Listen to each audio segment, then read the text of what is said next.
things just got a whole load worse for Meghan Markle because her sister Samantha ain't going anywhere. With new headlines in the US about this bombshell new court battle taking place next month.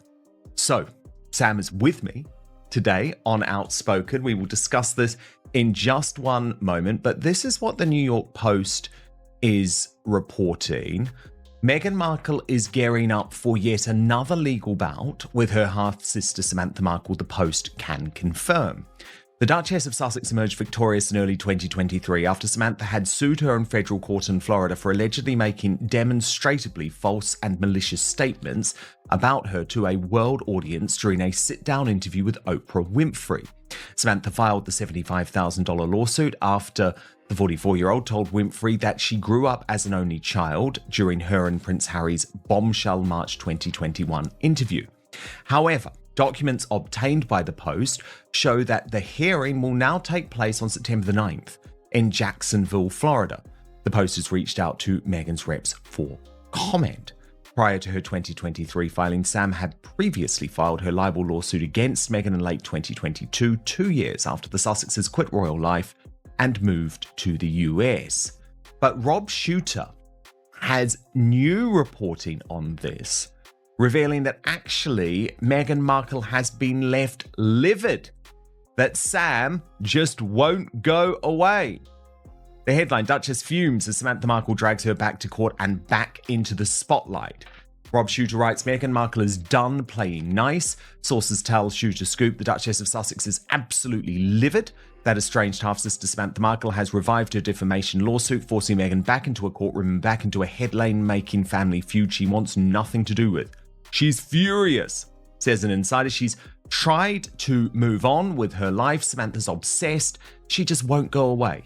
The new court date is set for September the 9th in Jacksonville, Florida, reigniting the war over Meghan's 2021 Oprah claim that she grew up as an only child. Samantha insists the remark was damaging and untrue. Meghan calls the whole thing a meritless PR stunt. To make things even messier, Thomas Markle Sr. reportedly willing to testify again, and Samantha's planning a media blitz and possibly another book to coincide with the trial. This is Meghan's worst nightmare, the source says. She's trying to build a brand, land new deals, and stay focused, and now she's stuck battling the same ghosts from her past. Bottom line, Meghan's not backing down, but she's furious this fight isn't over. So, Samantha Markle, there's the briefing from people close to your sister. She's furious. She's saying, she's just trying to move on with her life. She's trying to say that you are obsessed. But you're not going away, and why should you? A fresh twist is rippling through the Sussex saga. Meghan Markle may soon face the one person she's kept furthest from the spotlight, her father, Thomas Markle, inside a courtroom. Multiple reports say he's ready to testify if called. That possibility shifts the terrain from glossy PR and controlled interviews to sworn statements under penalty of perjury. If this proceeds, the narrative won't be shaped by press releases. It will be shaped by transcripts.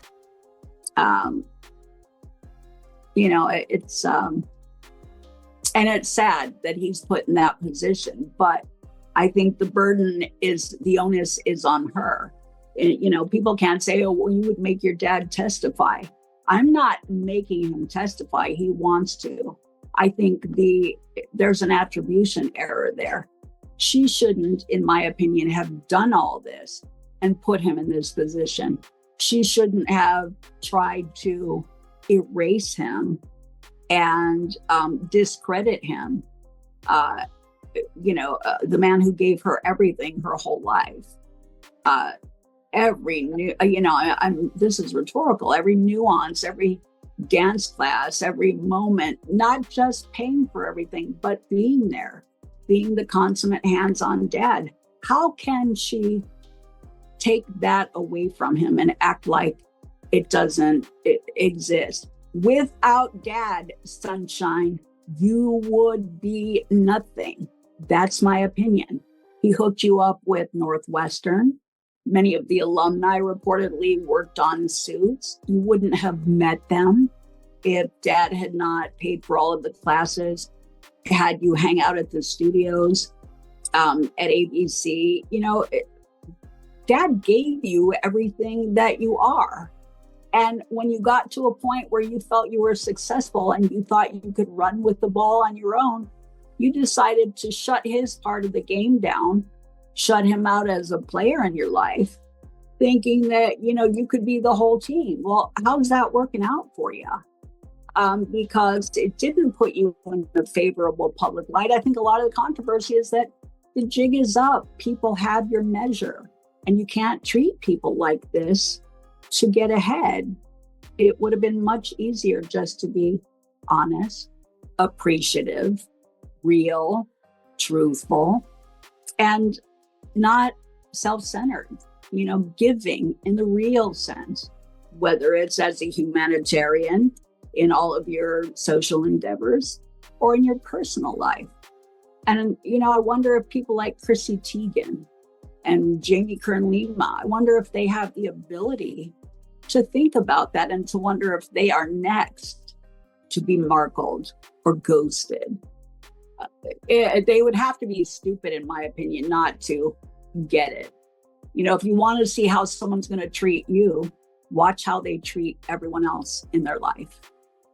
Oh, don't get me started on Trevor, a Hollywood Prince Charming who gave her everything and who reportedly said that she left him and made him feel like gum on a shoe. Consummate gentleman, very successful, would have given her the world. And I'm glad he's happy now and moved forward in his life. Congratulations, Trevor. Yeah, very good point. Lovely wife and children, but someone who isn't happy though, Sam, and is really struggling is Jessica Mulroney, who was Meghan's best friend, and her whole life has collapsed. And actually, her friends have now told the Daily Mail very recently that she actually pinpoints it all to Meghan, and all of the issues with Meghan have effectively destroyed her life. So this is a common theme. See, I think it's weird. I kind of take issue with attaching to new people and all of a sudden they're your BFF. I think Ninaki Pretty. I think if someone is your best friend, they have a history with you. They've known you for so many years. So when I looked at Jessica Mulroney when the whole thing started, I thought, no, she only knows about my sister what my sister wants to tell her. So that's a really narrow scope. So how can you say you're best friends when everything has been shaped by someone controlling the narrative? I think that really misses the mark of what friendship is all about. I feel sorry for Jessica that she's not in the picture anymore. But similarly, when Jessica looked at how Meg treated the family and Ninaki, why wouldn't Jessica have said or asked herself, I wonder if I'm next. Look how she treated her real best friend of so many years. Look how she treated her family, Trevor, her own dad. So in a way, I feel like, come on, folks, we're adults. That's not difficult math to do. But I hope Jessica is in a better place now too, knowing what she knows in retrospect. Thomas isn't a columnist or a paparazzo. He's a parent who was present in Meghan's early life. He reportedly holds private letters, personal exchanges, and memories that could complicate the perpetual outsider arc. Critics will say he'll allege embellishment. Supporters will argue it's a bitter father striking back. But inside a courtroom, this stops being chatter. It becomes evidence. Authenticated, cross-examined, and entered into the record. Remember the firestorm when parts of a private letter surfaced last time? Now imagine similar material introduced through discovery, vetted by lawyers, and weighed by a judge. Yeah, because maybe knowing that it's not about her, it's about your sister. What about this report from Shooter, Sam, that you are considering a new book and a bit of a media blitz? I mean, I think that would be a great idea. I am, but I've been through so much over the last 7 years. I've had a lot going on with my dad. So everything is about timing. And I feel like I'm coming out of that now and coming into my own again. So definitely There will definitely be a book number 2. But I also have other writing interests. I had written several screenplays.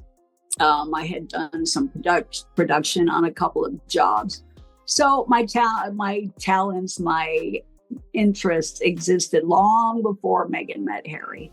I had started working on projects long before she met Harry, and those are still in the works. But I want to write other books that don't have anything to do with all of this. Exactly, but you feel you need to clear your name first, and that's why you're going to go through with this case next month, and you're holding out. Well, I mean, the beautiful thing is, and I've wondered at times, because we've all seen summary judgments, cases don't always go the way you want, depending on who the judges are, and politics, a lot can factor into. So I'm not hinging my whole life and existence on this case. I will still move forward regardless of the outcome.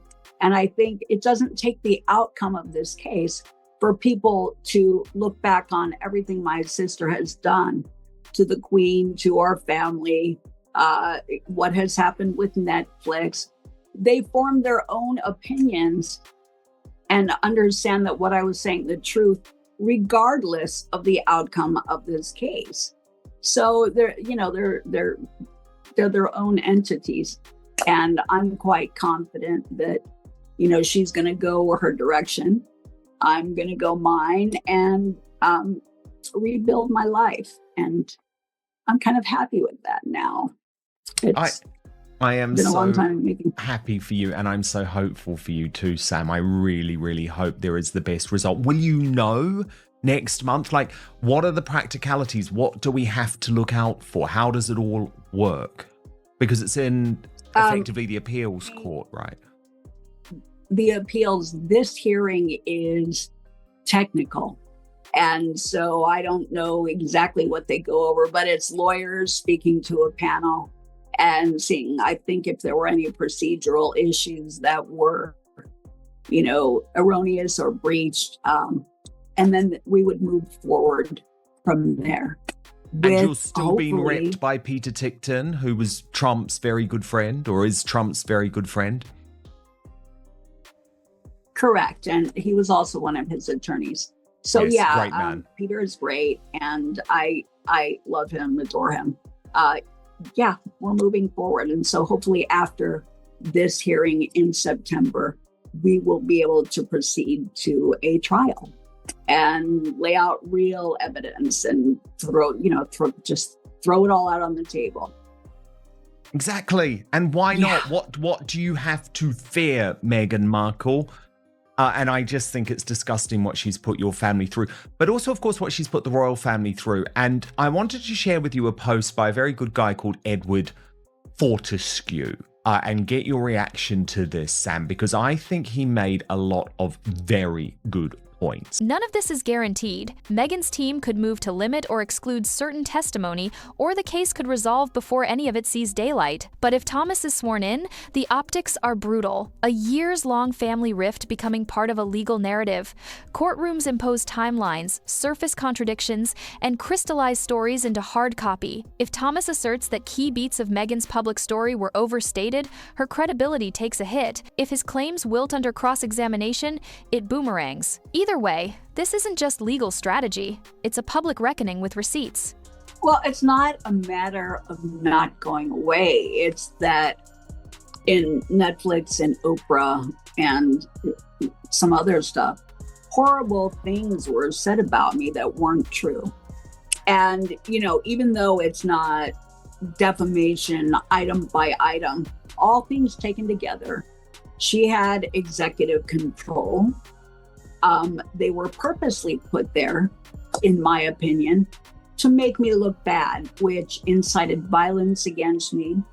It hurt. It was a character assassination and damaging to me in a lot of ways. And so I don't, it's not like she came out and publicly said things. She doesn't come out and publicly say things. As a royal and with her PR and with her staff, she has other people put that out for her. And in my opinion, that doesn't make her any less culpable. So there was a lot of damage done to me. It was fake news PR. People have said to me, Samantha, well, how is it fake news about you? But then the things that are being said about her out there now are not fake news about you. Well, here's the difference. I don't have the power to pay a PR house and television shows and magazines to put out articles about her. I don't have the power to combat the articles that are false that are put out there about me and about my dad. She does. And so there's no one on this planet that can tell me with her ego that the articles that go out about family aren't directed by her or approved by her, because she does hold the PR cards. I do not. And that's the difference. So, small towns in Poland, remember that fake article that said Samantha's on a fixated persons list? I got proof from Scotland Yard and Met Police that never existed. I was never in their computer, and it's still in a Google search. I don't have the power to remove it. And there's an article out there that said that was at the behest of her protection officer, who allegedly went to Roy Anika and put that fake article out there. Who's the royal editor of the Sunday Times?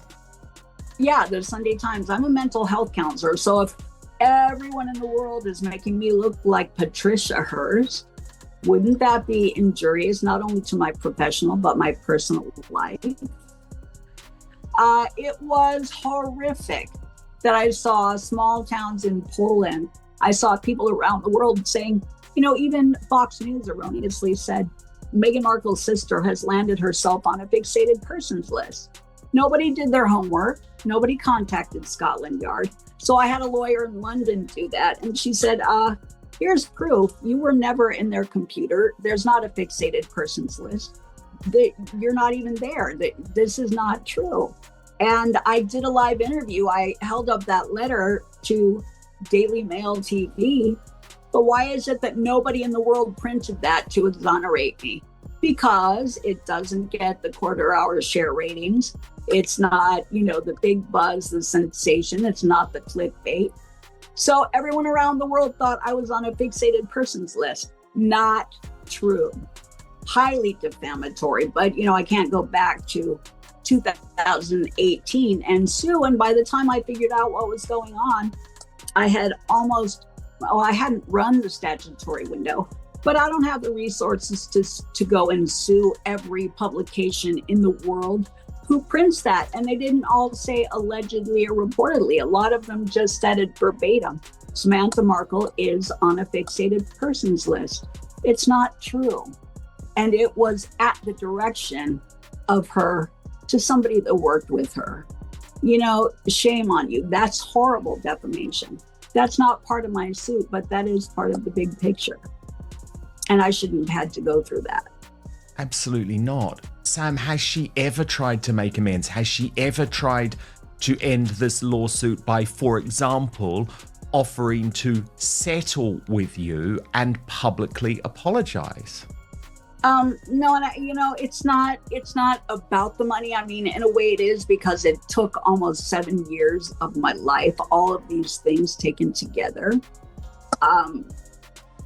Think about it. I couldn't have a social life because people believe this stuff. If I went to the doctor's office, people would look at me the minute they heard my name like, oh my God, because they had read all of these horrible articles in bold font headlines that were not true. And, I could try like hell to convince everybody that it wasn't true, but they would think, well, if it wasn't true, why did Fox News say it? Because they didn't know then about aggregate news and fake news. Thank God President Trump pointed it out, because it is a phenomenon that we've had a problem with cumulatively, especially in the United States. But I never thought I would find myself in the crosshairs of that. So, not having the financial resources to just sue everybody and give everybody cease and desist letters rendered me a victim. So I was totally powerless to do anything about it. And I'm And coming your out of it sister now. but- wanted that, didn't she, Sam? That's the point. She wanted to destroy you because, of course, you were one of the only people who truly knew about her past and had alerted the world very early on via people like me as to why the royal family needed to be warned. And anyone can look back now and say, well, actually, what Sam was saying at the time was very moderate, because what has happened has come true times a million. Right. Times a million. Right. I mean, you weren't saying, look, she's going to try and bring down the whole royal family and say that you were racist, but you were saying to Harry, be very, very careful about trusting this woman, because you'd experienced it. Your family had experienced it. Well, William allegedly said the same thing, but it's not like all of these articles said He did Samantha say the is same bashing. thing. These articles said Samantha's bashing her sister. I wasn't bashing her just because I was out there defending our father. I was out there saying, pointing out which articles were not true. I was out there saying she didn't get grants or scholarships. She didn't work for the embassy. I was pointing out the lies. And I've never been out there slinging mud like some trolls in social media, calling her names or saying things that weren't true about her personal life. I stuck to scope. I was out there defending the truth. I was out there pointing out what were lies about our family. But she seemingly wanted to silence that bad boy fast. It's like, so the best way to deflect and silence someone is to assassinate their character and throw dirt on them. So anytime they talk, people won't believe them. I think that was the goal. That's exactly what happened to me. It's zapped 7 years of my life, at least, and I want it back. So there's got to be a rebuilding of my reputation online, but I can't go back. I can't even have Brock.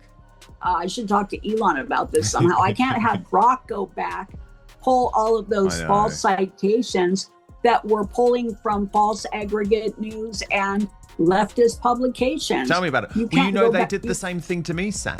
They did the same thing to me, and Grok still looks at those articles. It's terrible. You can't remove all those. And so how is AI ever to move forward with fresh, truth-based information while all of that is still in the archives in cyberspace? So, Sam, a couple of specific details that came up in this shooter scoop story. He reported that your dad is willing to testify again. Is that true? Because, of course, since the last trial, he has had this really debilitating stroke and is, of course, currently in the Philippines. He's actually doing better. Thankfully, the area, and I'm sure he wouldn't mind me mentioning this, the area of the brain that was damaged wasn't the part of his brain that associates and recognizes words and things. It was the production part of his brain, the part of the brain that controls the motor and the tongue. So being able to say the words was more of a physical thing. So yes, he is cognitively high functioning again, albeit tired, as anyone would be at his age. But, I'm sure it's bittersweet, but yeah, he said before he'd be willing to testify because the truth is the truth. Do attorneys maneuver to keep him off the stand? Do the parties quietly settle to avoid spectacle? Or are we headed toward the most combustible family courtroom moment in years? If Thomas testifies, it could reshape how audiences interpret Meghan's past and how future partners, studios, and sponsors assess her brand. Or she pivots, framing it as another chapter of personal betrayal fueling a media pile-on. Well, I think several things happened. It's really complex. From the beginning of the wedding, it was like a social opiate. For the first time in history, there was this perceived equality between socioeconomic status and, class and the public. The public aligned with her. She was relatable. The public could finally feel like they could be royal too. What they didn't know was that behind the scenes, there was a huge powerhouse of PR that was elevating the fairy tale. And when protocols started being broken and some problems started to show, including, breaking protocol and making deals with Disney and Netflix while in royal duty, all of these things that were forbidden were happening. And both the PR and the public started making excuses for that rather than pointing out that the emperor is not wearing any clothes and that something's wrong. People were too afraid to step out of the antline because they were still high on the fairy tale.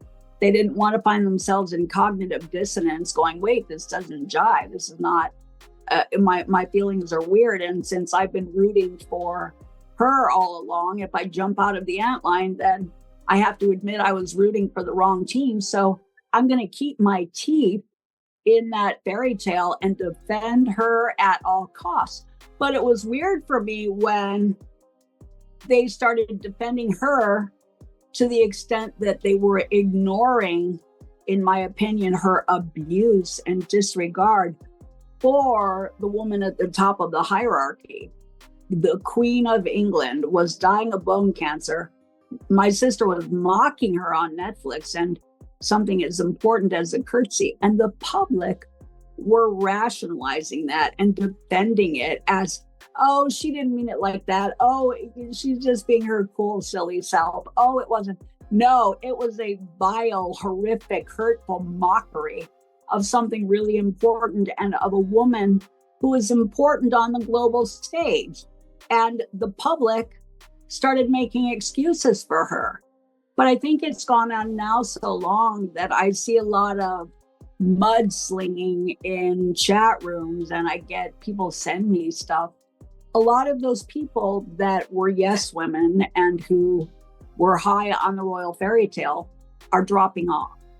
And they're realizing that, you can't defend someone who is that wrong. You can't deny it away. And you have to question, what if it was your family she was doing that to? Would you allow someone to mock your grandmother while she was dying of bone cancer, or your mother or your father? Would you allow someone to disregard and ignore a father through 2 heart attacks and a stroke, your dad, who gave her everything, if this was your sister? But these people wouldn't ask themselves questions like that for the longest time. And I think they are now. They're getting it. Would you allow someone to treat you like this? Oh, I doubt it. And it's a really interesting social experiment to see how long that was defended, supported, because there's a lot of money at stake, and PR powerhouses are very influential in shaping the social narrative to keep her buffered, in my opinion, especially in the United States. They did not want to admit that they screwed it up because then they're pointing out their own journalistic negligence. Wake up. Here we are. Indeed, and here we are. But indeed, people are waking up, Sam, and so much of that is down to you. And I always give you full credit for it. Thank you, thank you, thank you for all you do. Your call. If Thomas Markle speaks under oath, does it shatter Meghan's public image or kick off another round of she's the victim messaging? Tell me in the comments, tap like if you're following every twist, and subscribe for more no-filter royal breakdowns as this unfolds.